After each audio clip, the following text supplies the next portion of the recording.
Democracy is a fragile concept, and particularly at a time when AI is coming along, and the government will have to play a strong role in saying, okay, these jobs have been lost, but we're more productive overall, and therefore, here's how we help those people.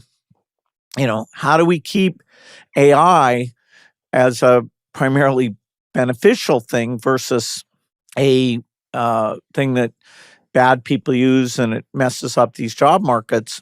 That I expect the 2028 presidential debate, AI policies will be the most important thing. And I was a little bit surprised in this election that wasn't discussed hardly at all. Yeah, that's such a good point. I didn't actually think of that, but you're right. It didn't come up at all.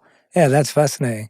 How do you prepare for something like that? It would need to be surrounded by the right people and having the parties. Well, you've got to educate everyone. You can't count on the technologists to shape these things. Social networking, we're still arguing about what the policies should be. And, the fact that algorithms reward outrageous things that even if they're not at all factual, and AI heightens all of that. And, this is an era where getting the politicians to see the technology, including all this good stuff, personal tutors, better medical care, even making the government more efficient. This is the most promising set of tools because bureaucratic paperwork, AIs actually are pretty darn good at reading and processing those kinds of things.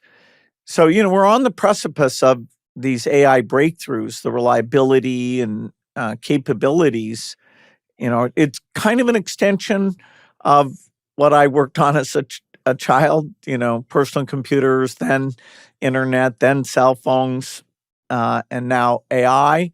But it's because it's super intelligence, it's of a different character, and it'll put us to the test on how we work together within the US and how countries work together.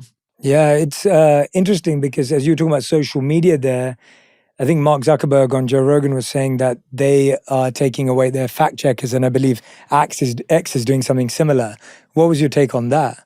This whole thing of how you balance free speech versus not, discouraging people from using vaccines when that would be beneficial for them, or even extreme stuff like Holocaust denial or some bad things there.